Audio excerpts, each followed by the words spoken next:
Cette semaine, à info.tvc, le député Pascal Bérubé est élu pour un nouveau mandat dans la circonscription de Matane-Matapédia.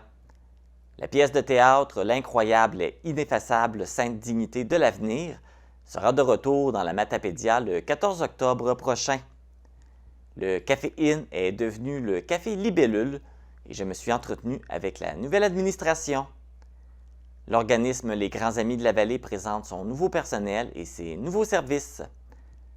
Plusieurs municipalités de la Matapédia ont participé au projet Espace nourricier.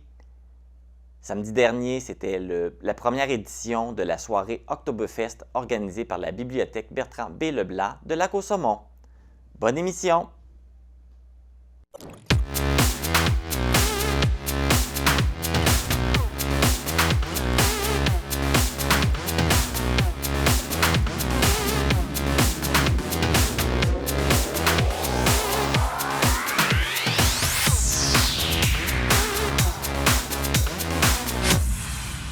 Ici Marc Baudouin, bienvenue à cette édition du 7 octobre d'info.tvc. Merci de commencer cette longue fin de semaine de l'Action de grâce avec nous. Les fins de semaine de 3 jours, ça se prend toujours bien et j'espère que vous allez en profiter.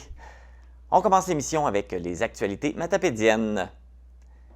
La ressource d'aide aux personnes handicapées Bas-Saint-Laurent, Gaspésie, Île-de-la-Madeleine a lancé sa campagne d'automne sous le thème « Grandir ensemble ».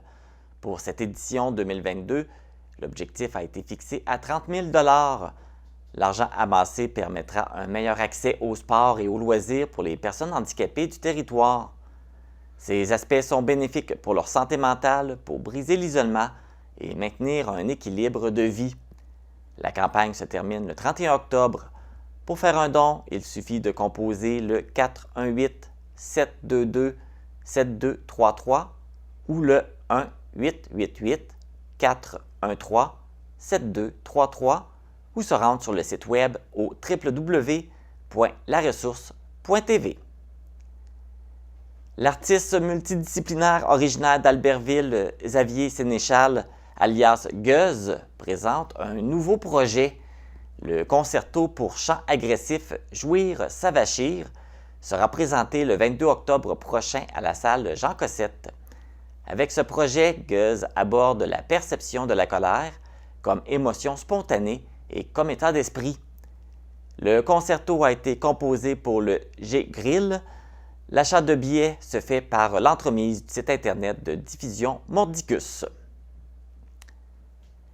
Dans le cadre de la Semaine québécoise de réduction des déchets qui se tiendra du 21 au 30 octobre 2022, une conférence sur le zéro déchet est offerte aux citoyens des MRC de la Matapédia et de la Métis. Du côté de la Matapédia, la conférence aura lieu lundi le 24 octobre à 19 h au bureau de la MRC au 420 route 132 Ouest Amqui.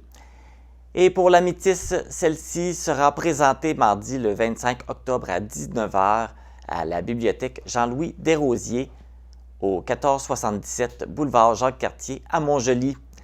La conférence est gratuite, mais l'inscription est obligatoire. Un formulaire d'inscription est accessible sur le site www.ecoregie.ca/événement.html. Le cinéaste réputé de la prise de vue sous l'eau en région arctique et antarctique, Mario Cyr, sera de passage dans la Matapédia. Il sera possible d'assister à sa conférence le 26 octobre à 19 h à la salle multifonctionnelle de Lac-aux-Saumons. L'événement est organisé par la SADC de la Matapédia et les revenus de la vente de billets seront remis à l'organisme Les Grands Amis de la Vallée. Pour acheter vos billets, vous pouvez composer le 418-629-4474, poste 221, ou soit vous les procurer au Select Hotel d'Amqui ou par le site Internet dont l'adresse apparaît au bas de l'écran. La Ville d'Amqui lance une plateforme d'inscription et de réservation en ligne sur son site Web dans l'objectif d'offrir un meilleur service à ses citoyens ainsi qu'aux Matapédiens.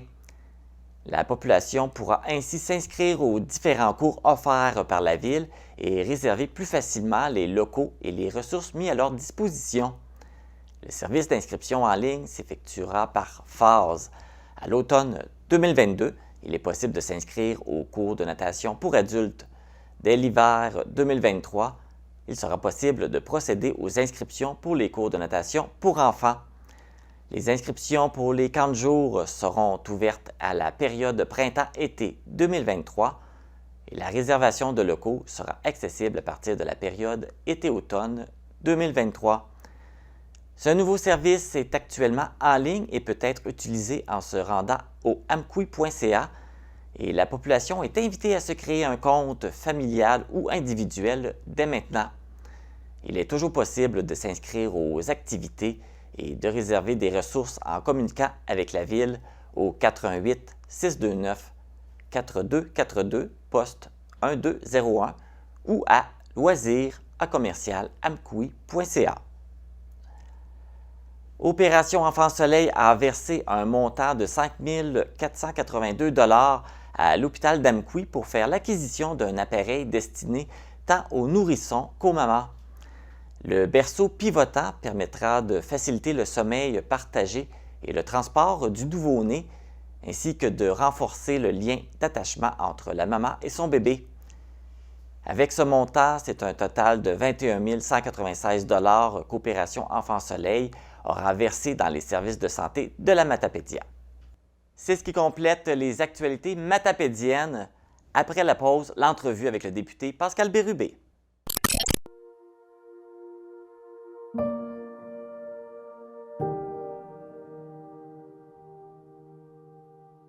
C'était presque toujours des questions de survie. Là. Il me compte son enfance. Ça n'a pas été malheureux, mais tout était en fonction de survivre. Ils ont vraiment tous ce point-là en commun. Hein. C'est des gens qui ont un peu sacrifié eux-mêmes, je pense, pour être capables de donner à leurs enfants à eux, puis que nous, on a récolté. Je remercie le bon Dieu aussi de m'avoir donné des beaux enfants, des bons enfants, tous en santé, puis généreux de leur personne. J'en suis très fier. On peut réaliser de grandes choses quand on veut. C'est le vouloir, c'est le pouvoir. Ne pas attendre de la vie qu'elle nous donne, donnons à la vie, puis elle va nous le rendre. Alors, cette planète-là, on veut qu'elle soit belle, on veut qu'on ne soit pas à se disputer sur des guerres, mais qu'on se respecte, qu'on mette le plus de lumière possible. Je souhaite ça pour la Matapédia, mais pour l'univers entier.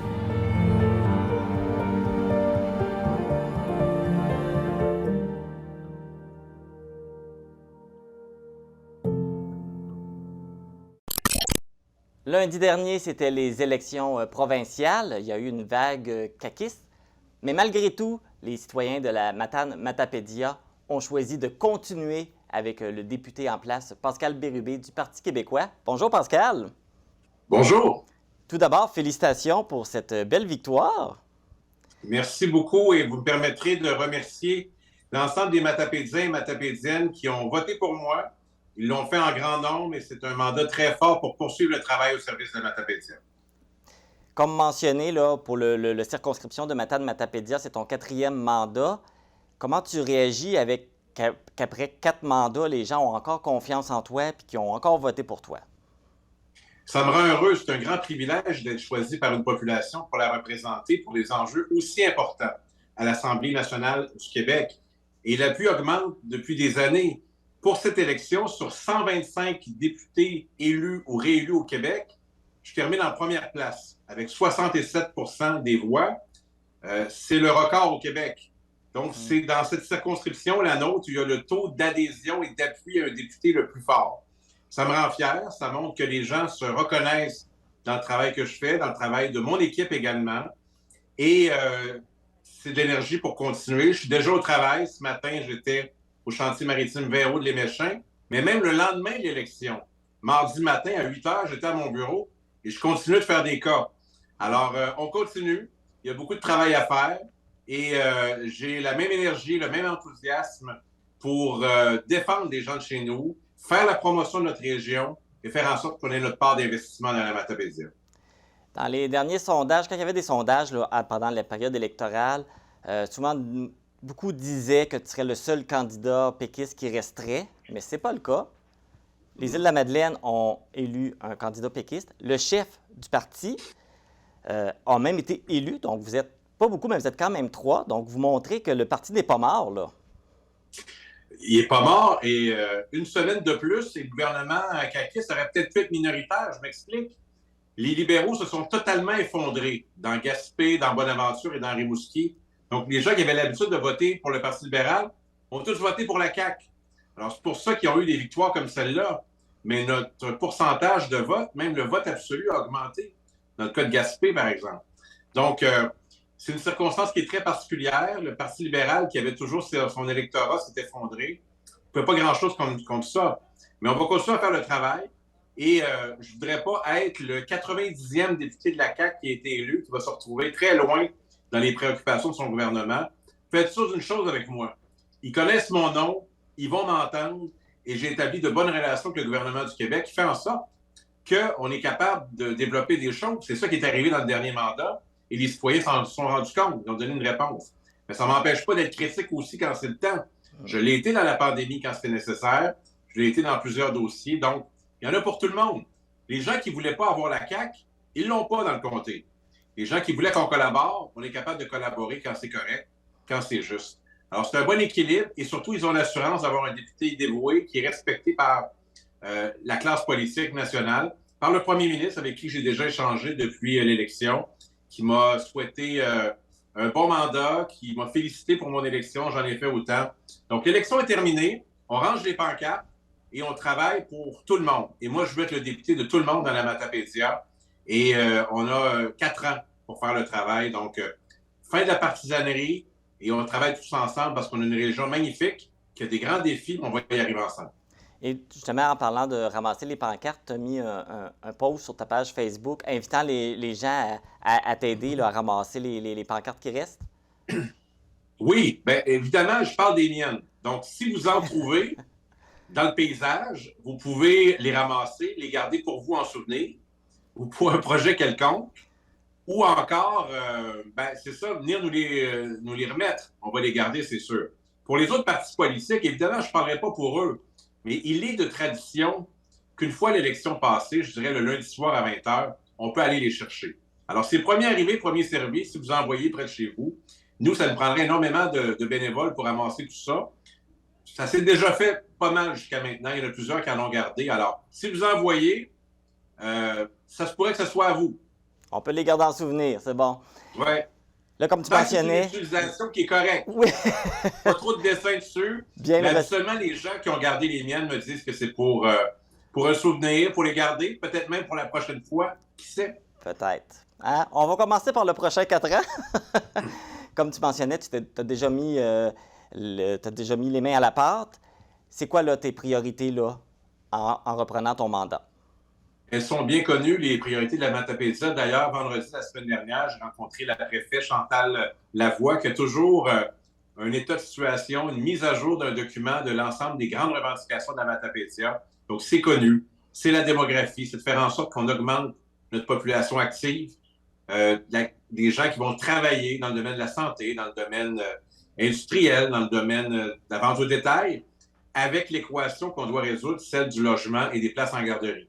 Principal enjeu, évidemment, l'accessibilité des soins dans la Matapédia, le soutien aux municipalités, on a bien fait ça dans le dernier mandat.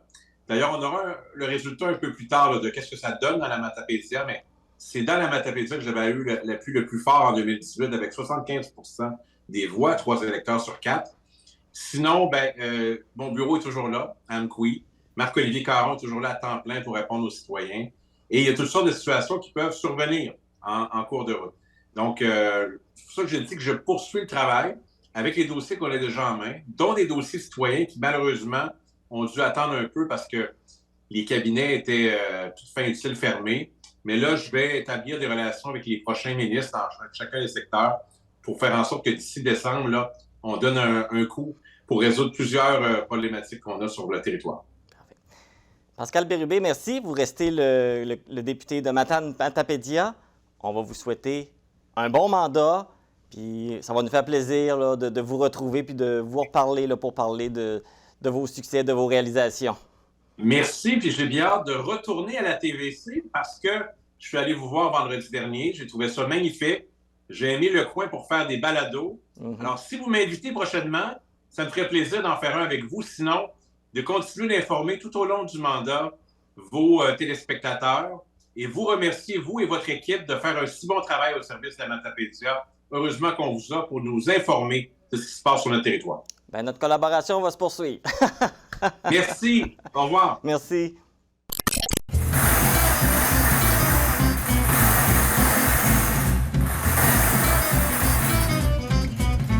N44. Pascal, qu'est-ce que tu fais là? Ben, je fais le bingo. Ben non, on a un nouveau brouillé!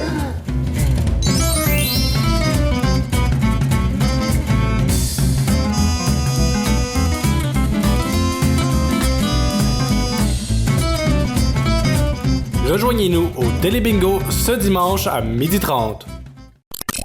Le Théâtre du Pic et le Théâtre des gens d'en bas présentent la pièce L'incroyable et ineffaçable Sainte Dignité de l'avenir, qui a débuté le 15 septembre prochain et qui est présentée partout dans la Gaspésie et le Bas-Saint-Laurent. De passage à Sébec, j'en ai profité pour rencontrer les créateurs et interprètes de la pièce, donc Steven Lee Potvin et Odile Gagné-Roy. 27 septembre 1970. Il ne faut que 5 jours pour que les intrépides curés Charles Banville, Jean-Marc Gendron et Gilles Roy se retrouvent et rédigent le manifeste des curés en colère. Le texte, signé par 19 prêtres et curés, est direct et ferme. Il n'est pas question pour le clergé de s'asseoir sur sa suffisance et de se résigner au désengagement. Nous laissons à d'autres cette faiblesse. Steven et Odile, bonsoir. Bonsoir. Vous venez de compléter votre 8e représentation de votre spectacle. Donc, un spectacle sur lequel vous avez travaillé pendant plusieurs mois et qui maintenant là, se réalise, mais qui est basé sur un anniversaire important dans la région. Ben oui, c'est le 50e anniversaire des Opérations Dignité, donc du début du mouvement Opération Dignité avec tout ce que ça implique. Ouais. Et pourquoi avoir choisi justement de faire un spectacle sur ce sujet-là? Bien, on se l'est fait proposer, à vrai dire. Donc, on a plus accepté que choisi. Puis, en fait, on a choisi d'accepter parce que c'était un sujet qu'on connaissait pas du tout. Puis, ben moi, je viens pas du Bas-Saint-Laurent, mais Steven Lee est né à Rimouski. J'ai quand même un attachement pour l'Est du Québec, ayant passé tous mes étés là. Puis, on connaissait donc pas du tout cette histoire-là de fermeture des villages puis d'opération Dignité. Donc, quand on s'est fait proposer la création d'un spectacle hommage documentaire là-dessus, ben on n'a évidemment pas hésité puis on a accepté pour rendre hommage à cette histoire-là qui est comme un peu en train de s'effriter, là. Et on peut s'attendre à quoi? C'est quand même, il y a beaucoup de variétés dans ce spectacle-là. Oui, ben en fait, dans le théâtre documentaire, souvent, on est habitué à suivre une enquête. Il y a beaucoup de pièces, si on pense à Jamie Drault dernièrement, qui est une pièce qui a quand même voyagé beaucoup à travers le Québec, il y a une enquête, ça tient en haleine le spectateur, on découvre en même temps que la personne qui a fait l'enquête, qu'est-ce qui se passe. Mais tandis que les opérations de dignité, c'est quelque chose qui s'est passé il y a 50 ans. Les principaux intéressés, ceux qui sont concernés par la fermeture des villages ou la non-fermeture de certains villages, ils en connaissent l'histoire. Fait qu'on se dit, bon, comment on peut faire un spectacle qui est un spectacle hommage, mais pas juste un petit spectacle hommage, on fait des chansons puis on dit, hey, c'est difficile. Non, il faut donner la matière, livrer la matière historique. Mais si on veut compléter un arc dramatique pour que le spectacle soit plus complet, bien là, on s'est dit, il faut rajouter du nôtre. Fait qu'on parle beaucoup de nous, il y a beaucoup de théâtre documentaire à notre sauce. Il y a une trame fictionnelle où on suit un conte, il y a des ombres chinoises, il y a de la musique. Donc, on a essayé d'étoffer ça pour que ça plaise au maximum de gens, autant les gens qui connaissent bien l'histoire que ceux qui ne la connaissent pas du tout. C'était ça le défi. Parce qu'un jour, une cravate est débarquée, puis avec mes parents assez mis à jaser, ils ont parlé de chèques, de cabanons, de frigo. Ça a l'air qu'on va déménager proche du bord de l'eau. On est bien heureux, mais on est pauvre, c'est effrayant. Fallait bien choisir entre le fou, l'argent. Pourquoi vous avez choisi de créer un spectacle pour le jouer dans les églises plutôt que dans des salles de spectacle? Bien, les églises ont vraiment été un lieu central dans cette révolte-là. Tu sais, les opérations de dignité, c'est le mouvement citoyen qui a dit non, on ne fermera pas, on refuse la fermeture imposée par le gouvernement. Puis tout ça s'est passé dans les églises parce que c'était des curés qui étaient à la tête du mouvement Opération de dignité. Donc, les gros rassemblements là, qu'on a en tête ou qu'on a peut-être en tête à Sainte-Paul, à Esprit-Saint et au Méchain, c'était tout dans les églises. Donc, c'était vraiment significatif pour nous de le faire dans une église qui est un lieu qui est un peu qui est de moins en moins couru, surtout par les jeunes. Fait qu'on voulait comme rassembler les gens puis faire du théâtre dans une église, qu'on se rassemble puis qu'on se recueille dans une église pour souligner tout ça. Parce qu'il y a quand même une perte de rituel de nos jours, une perte de spiritualité aussi.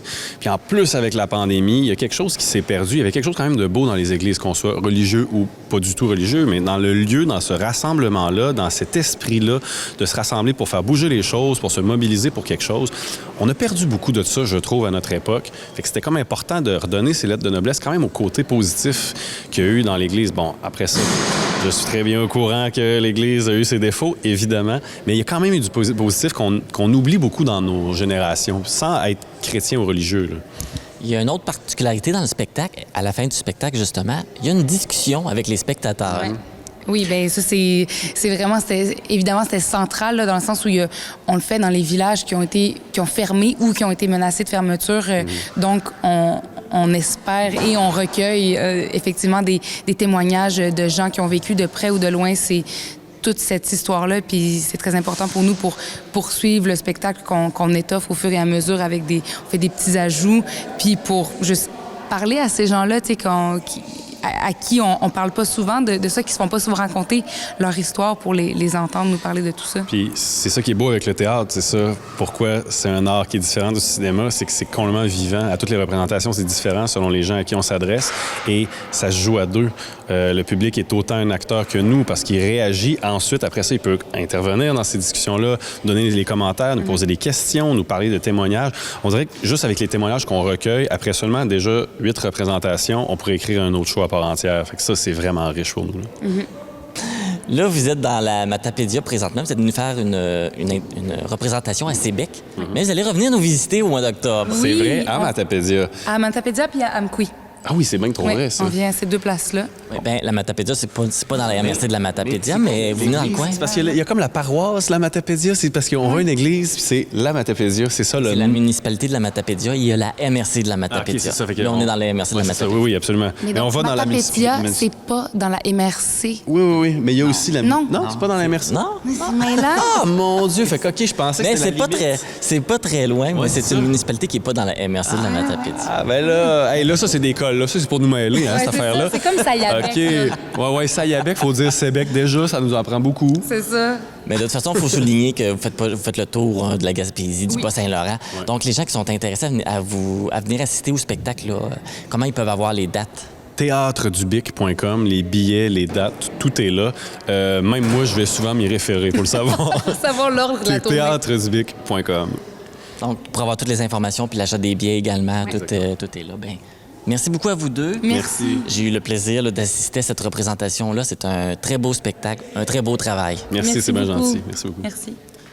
Dans la Matapédia, la pièce L'incroyable et ineffaçable Sainte Dignité de l'avenir sera présentée à Amqui le 14 octobre prochain.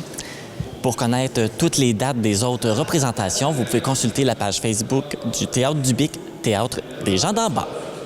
Les habitations à loyer maudique, vos logements, là, sont après de se faire construire là. Bon. Dans vos logements, je dis vos, dans les logements qu'on offre, c'est-à-dire qu'on met à la disposition des gens qui vont être relocalisés,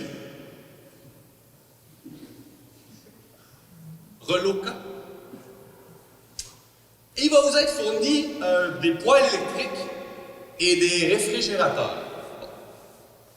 Si j'oubliais quelque chose. Le chauffage.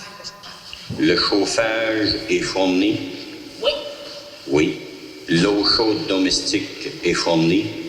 Il vous reste à payer l'électricité et l'utilité de la maison. Et le téléphone. Ceux qui le veulent. Ceux qui le veulent. Vous allez avoir aussi des cordes à linge. Le corps à linge.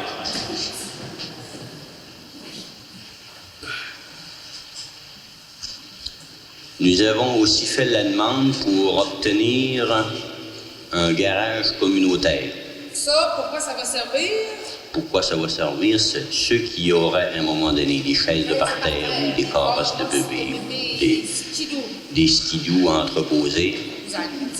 Vous allez avoir ça sur le terrain, là. Là, la demande est faite, les plans sont faits, l'estimé, tout est arrivé, là. Il reste que ce soit approuvé par le ministère, par la Société d'habitation.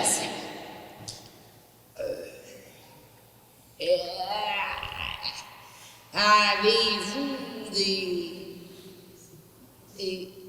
des questions?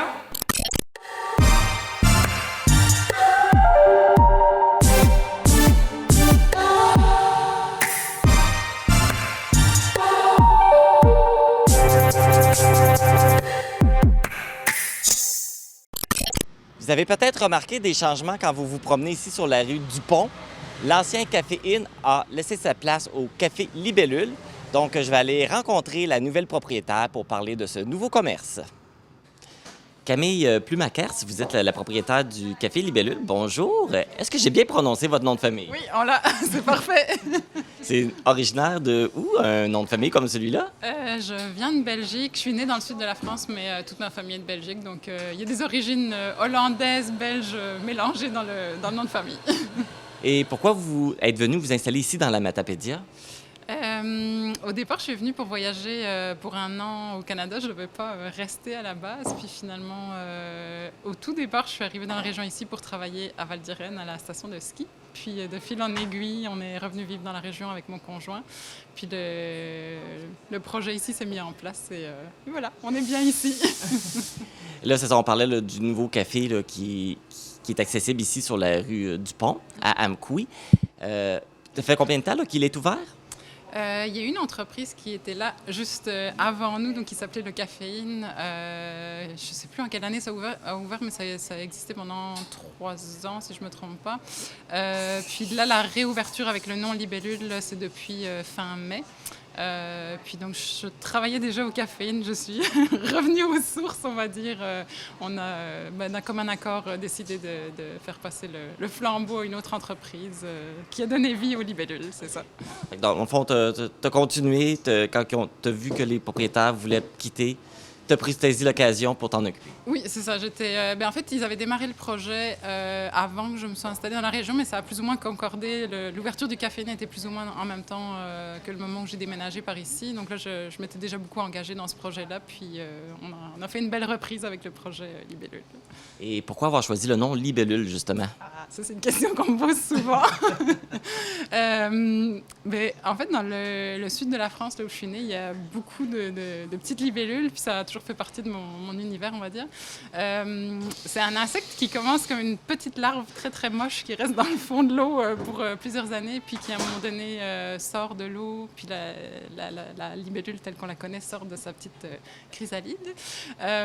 Puis je trouvais que c'était un beau symbole de transformation, renaissance, un beau tournant de vie, puis ça correspondait à l'ouverture d'un beau projet léger, épanouissant. Donc, ça me parlait à ce moment-là dans mon parcours de vie. C'était un beau symbole. Tout à fait, c'est bien représentatif. Au niveau du menu, là, vu que vous repreniez un ancien commerce, est-ce que vous avez apporté quand même des changements ou vous avez gardé le même? On a gardé les gros vendeurs. On ne change pas une équipe qui gagne. Jérôme a quand même gardé la même gamme. Moi, ce qui me parle beaucoup, c'est les petits gâteaux, les pâtisseries fines, etc. Donc ça, c'est sûr que j'avais vraiment beaucoup de cœur à amener ça dans le commerce. Mais sinon, donc, on a gardé l'offre de pain frais, de viennoiserie, soupe, salade, sandwich. On a gardé le même concept.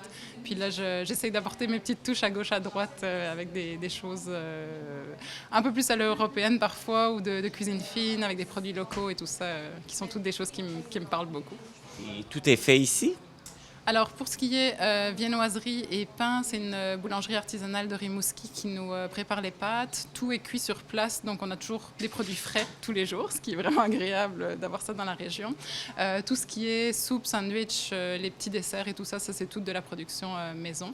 Puis on a de l'excellent café de la brûlerie du Quai qu'on affectionne beaucoup, qui est préparé avec beaucoup d'amour ici aussi. Donc, beaucoup de produits locaux. Oui, c'est ça. Tout ce qui est fait à base d'œufs, c'est tous les œufs de la ferme Bococco, Bidon et Bococco, ici dans la région. On a les confitures de la vallée, de la framboise. On essaye le plus qu'on peut là d'aller chercher les bonnes petites choses de la région puis les mettre en avant ici. Bien, il faut se soutenir entre entreprises locales. Oui, c'est vraiment important, ouais. Et puis, vos heures d'ouverture, ça ressemble à quoi? On est ouvert du mardi au vendredi de 8 à 4, puis les samedis matins aussi pour café et viennoiserie. Puis les lundis, on est ici sur place pour préparer notre semaine, mais on n'est pas ouvert au public, c'est notre journée de préparation. Puis dimanche, c'est avec la famille à la maison, prendre une petite pause de temps en temps. Bien, Camille Plumaquers. Voilà. Merci de nous avoir reçus. Et puis, je vous souhaite une belle continuité avec votre petit café. Merci bien. Au plaisir. Le Café Libellule est ouvert du mardi au samedi. Et pour en connaître davantage sur les produits qui sont offerts ici, vous pouvez consulter la page Facebook Libellule Café Gourmand. Pour nous joindre, composez le 418-629-4503 ou écrivez-nous à journaliste@tvcmatapedia.com. Restez à l'affût de toutes nos activités en nous suivant sur Facebook. Vous pouvez également regarder nos émissions en vous abonnant à notre chaîne YouTube. Le 10 septembre dernier, l'organisme Les Grands Amis de la Vallée a organisé une journée porte ouverte, et ça dans le but de faire visiter les locaux à la population qui ont été tout dernièrement rénovés, faire connaître les services et présenter les nouveaux employés. D'ailleurs, je vais aller rencontrer la nouvelle directrice par intérim et l'intervenante jeunesse.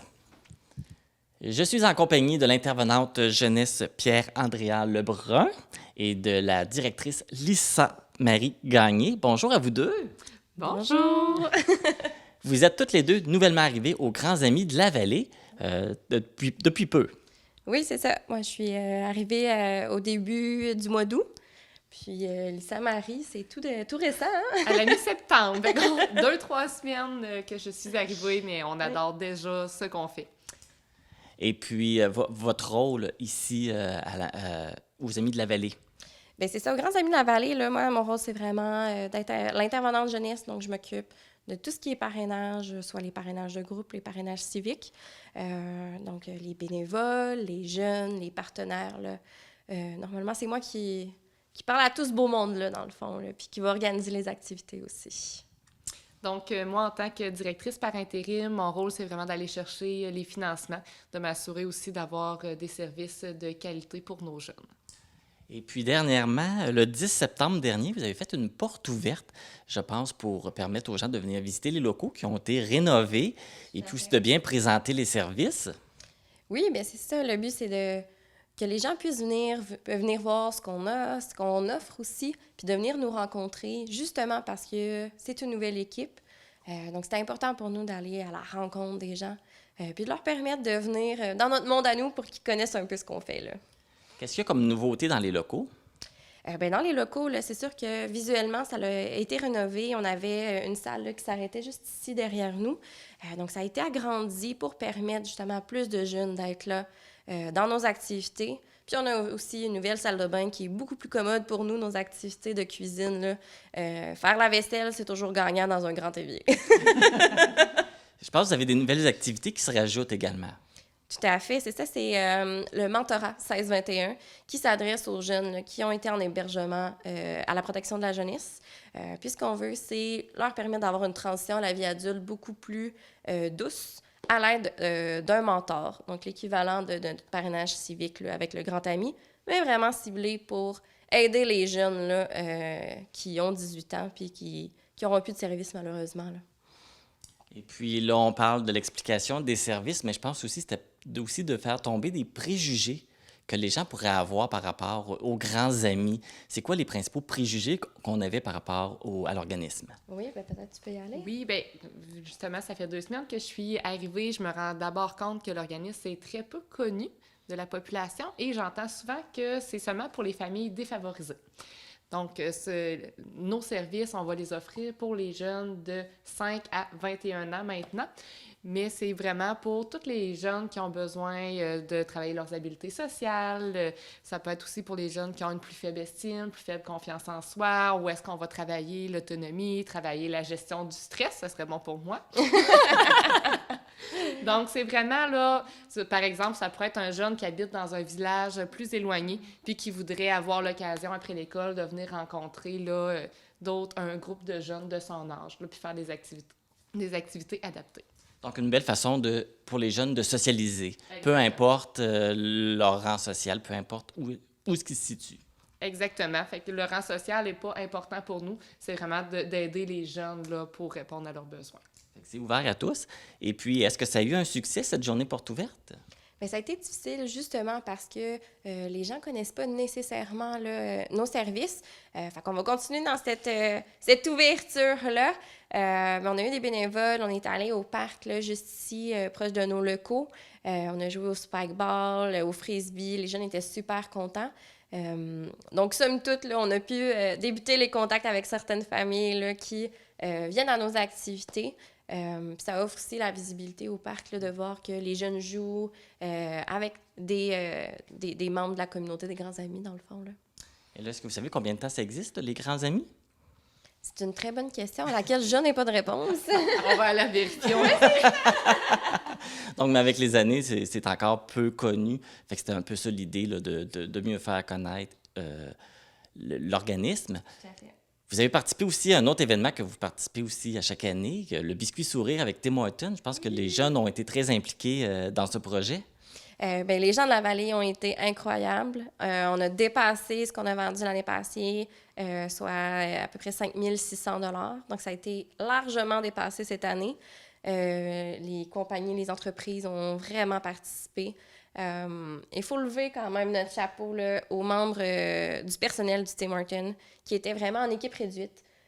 Puis malgré ça, ils ont continué de nous permettre de faire les biscuits sourires. Ça a été toute qu'une semaine pour eux. Là, je pense qu'ils ont eu besoin d'une bonne fin de semaine de congé. Donc là, on n'a pas encore le total final, mais comme tu mentionnes, vous vous attendez quand même un bon montant cette année. Tout à fait. Effectivement, on le sait qu'on a vraiment dépassé l'année passée, fait qu'on est encore en attente du chiffre officiel, mais je tiens vraiment à remercier toutes les entreprises, toute la population matapédienne d'avoir autant participé malgré que les salles intérieures étaient fermées. Je sais que le temps d'attente au drive était quand même long, mais ça l'a vraiment, là, pour nous, ça a été vraiment bénéfique. Là. Tout à fait. Tous ceux qui ont fabriqué les sourires sur les biscuits, oui. Tous ceux qui les ont achetés, tous ceux qui les ont mangés. Effectivement, puis un gros remerciement à tous nos bénévoles qui ont été présents avec nous là, à chaque matin pour faire des biscuits sourires. On en avait mal aux mains. Oui. On en a fait. Bon, ben au moins, ça vous a donné le sourire. Tout à fait. Oui. Eh bien, merci beaucoup. Merci. Et puis, continuez votre beau travail. Et puis, on espère que tout ce que vous faites, là, ça va permettre aux gens de mieux connaître l'organisme et continuer votre beau travail auprès des jeunes. Bien, merci beaucoup. Merci d'être là et de nous aider à faire connaître notre organisme. Bien, merci beaucoup. Après quelques recherches, on a découvert que l'organisme Les Grands Amis de la Vallée existe depuis 1989 et plusieurs services sont offerts, dont le parrainage de groupe, le parrainage civique, le mentorat 16-21 et Noël du bonheur. Donc, pour avoir plus d'informations, si vous voulez vous impliquer comme bénévole, vous pouvez aller sur la page Facebook des Grands Amis de la Vallée. Toutes les informations sont là.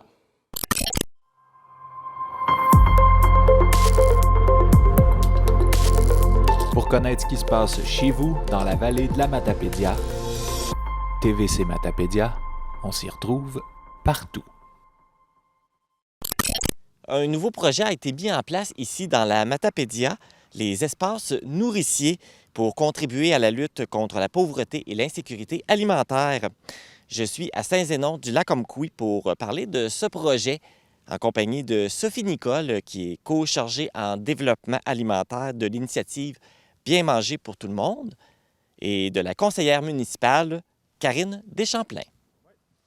Sophie Nicole et Karine Deschamplain, bonjour! Allô? Ça va bien? Oui, ça va bien. Oui, on est ici pour parler des espaces nourriciers, du projet Espace nourricier. Pouvez-vous m'expliquer en quoi ça consiste exactement? Oui, je peux y aller.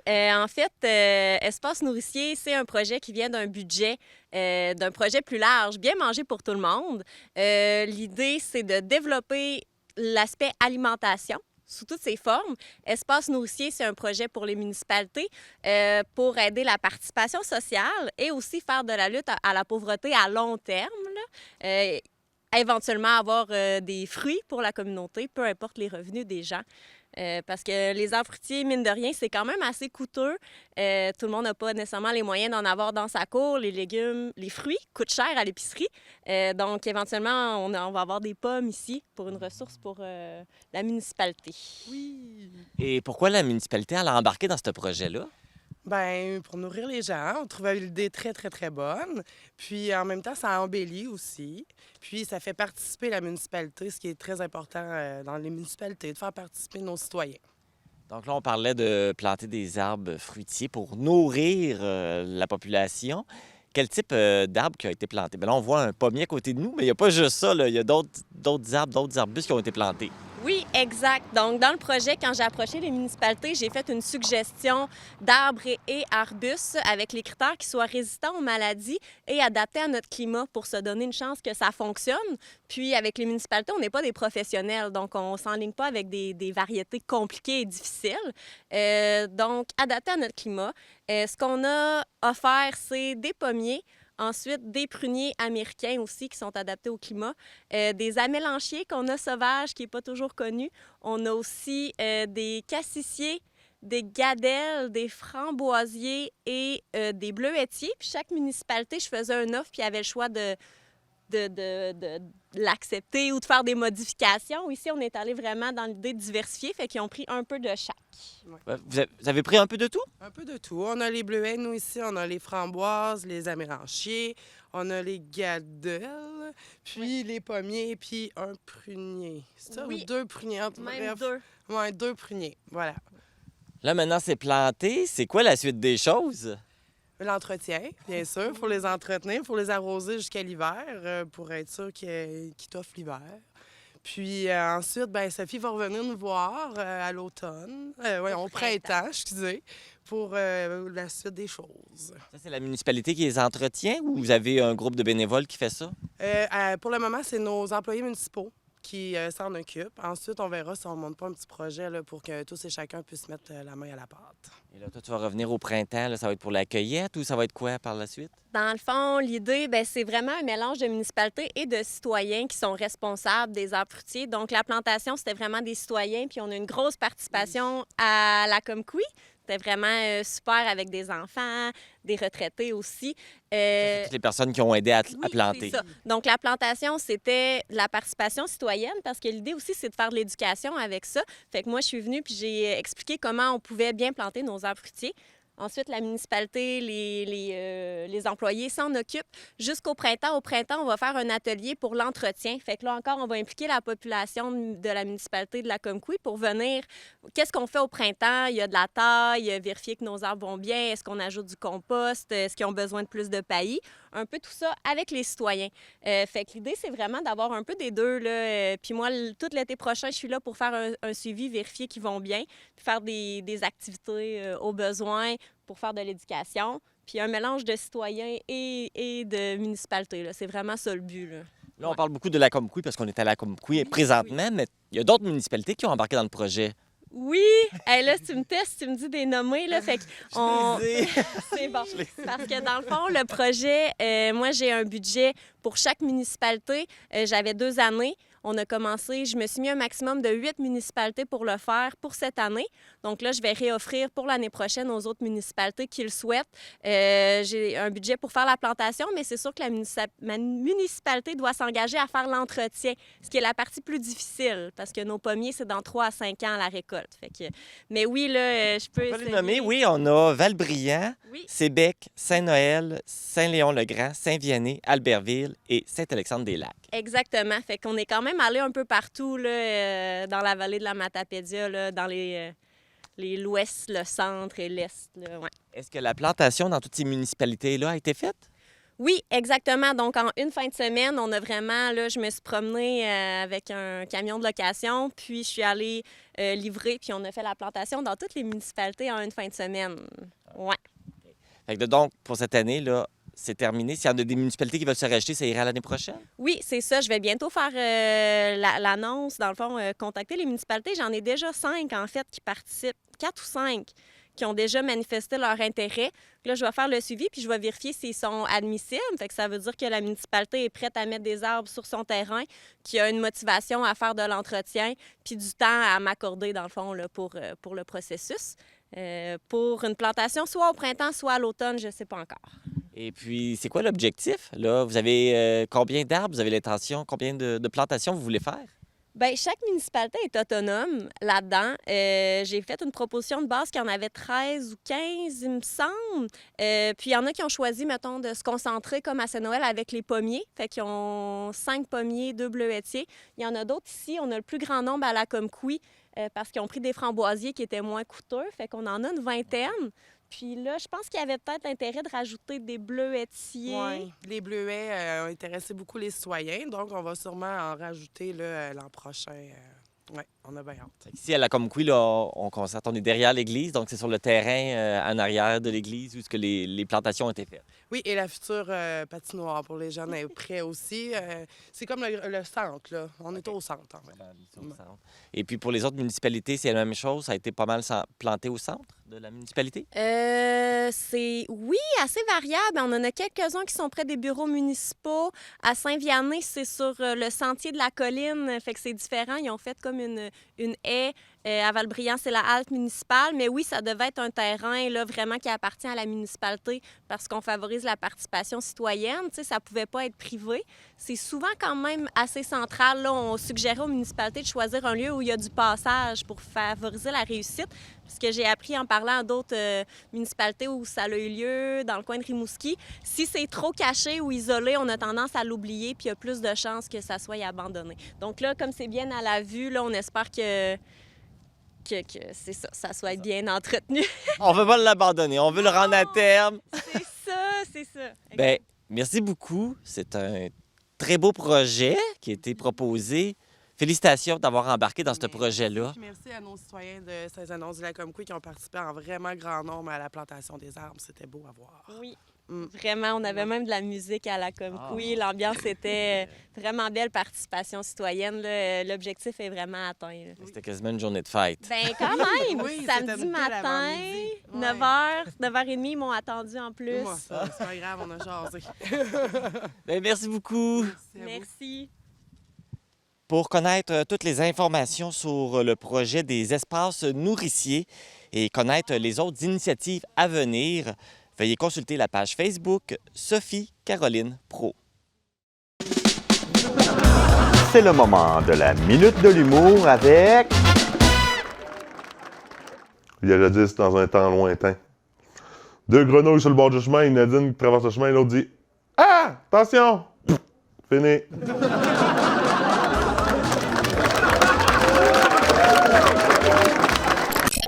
Oui, ce sera pas long, je vais vérifier ça. Marie-Brigitte, qu'est-ce que tu fais? Je vérifie les cartes de bingo. On a une tablette pour faire ça maintenant! Nous avons un gagnant, nous allons commencer le tour suivant dans un instant.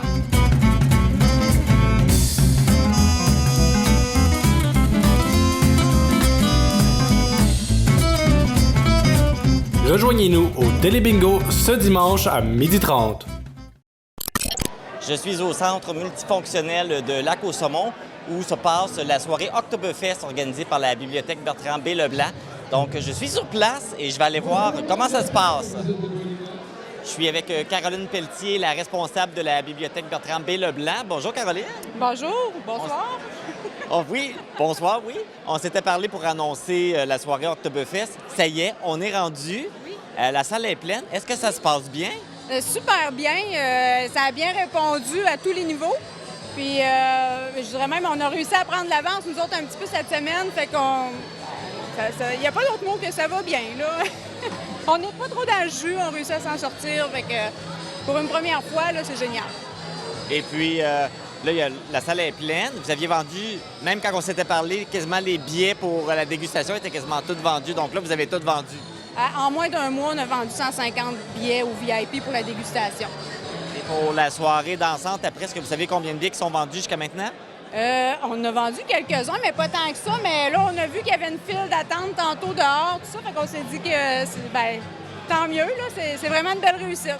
Puis les gens sont surpris aussi quand ils rentrent. Fait que j'ai l'impression qu'il y a du du Messenger là, qui se fait jouer un petit peu. Fait que, en tout cas, on en profite. Parce que pour la soirée, les gens n'étaient pas obligés d'acheter le billet d'avance, ils peuvent l'acheter à la porte. Oui, c'est ça.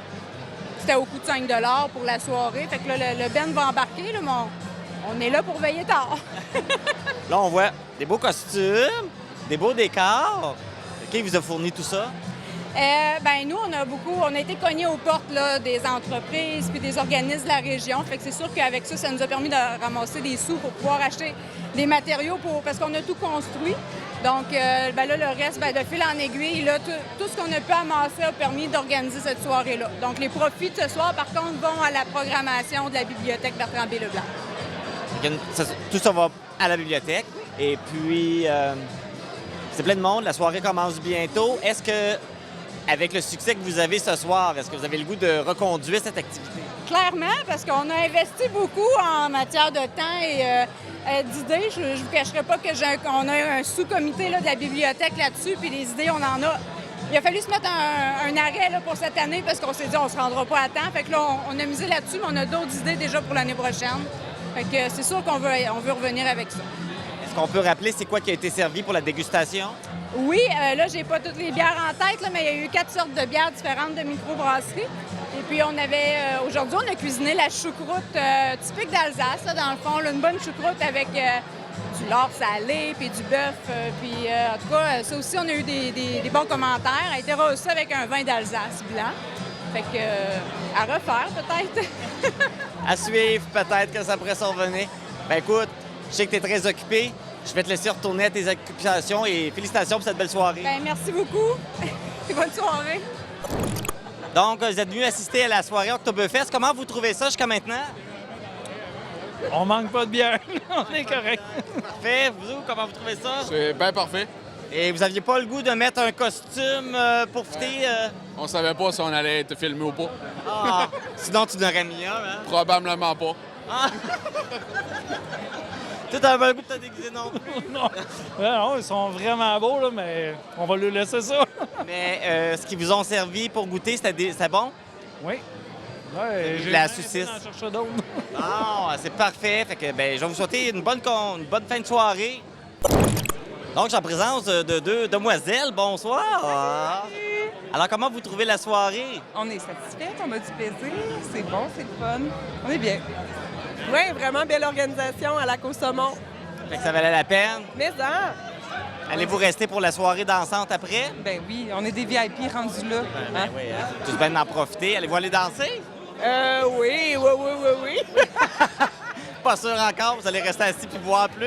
Non, mais ça fait longtemps qu'on n'a pas dansé, il faut saisir les occasions. Ben oui, mais là, avec la pandémie, on n'avait pas le droit. Ben c'est ça l'affaire, on sait comment danser. Ben justement, à soir, c'est une belle occasion d'aller se dérouiller. Toi, tu vas aller danser? Non. Moi, j'interviewe les gens. Ben, je vous souhaite une bonne fin de soirée. Bonne soirée. Bonsoir, messieurs. Bonsoir. Bonsoir. Vous passez une belle soirée? Oui. Oui, très bien. Qu'est-ce que vous aimez le plus jusqu'à maintenant? La bière. La bière. La saucisse, la choucroute, en deuxième? C'est excellent aussi, par exemple. Là. Très bonne saucisse. Merci au petit veilleux. Là. Très bon. Et vous n'aviez pas le goût de vous déguiser avec le beau costume traditionnel? On n'était pas au courant. Ah! Si vous avez su que vous Ben, passiez à la c'est vrai télé, que c'est beau. êtes-vous déguisé? Ben, prochaine fois. L'année prochaine. OK. On vous avisera d'avance. Ouais. Ben, merci beaucoup, messieurs, puis une bonne fin de soirée. Merci, toi aussi. Merci. C'est la soirée festive au festival, la soirée Oktoberfest, qui est organisée par la bibliothèque Bertrand B. Leblanc. C'est un grand succès. Je pense que les gens ont beaucoup de plaisir et puis la fête continue. Informatique Barest est responsable de l'entretien du matériel informatique de votre TVC. Informatique Barest, vente et réparation d'ordinateurs, services commerciaux et résidentiels. 418-629-INFO. C'est ce qui termine cette édition du 7 octobre d'Info.tvc. J'espère que vous avez apprécié cette émission. Ne manquez pas le dernier marché nomade de la Matapédia de la saison, ce samedi 8 octobre de 10h à 13h sur la passerelle J-Napoléon Pérus à Amqui. Les vêtements que je porte sont une gracieuseté de la boutique Passion Mode située au 118 rue Saint-Jacques-Nord à Cause-Abscale. Merci d'avoir été à l'écoute. Ne manquez pas le Télébingo ce dimanche à 12h30. Les cartes à jouer sont de couleur aqua. Pour cette fin de semaine de l'Action de grâce, les prix à gagner totaliseront 2500 $. Pour ma part, je vous retrouve mardi pour un spécial Info.tvc Express consacré à l'événement Le Salon des mots qui a eu lieu le 1er octobre dernier à Sébec. Profitez bien de cette longue fin de semaine et soyez prudents.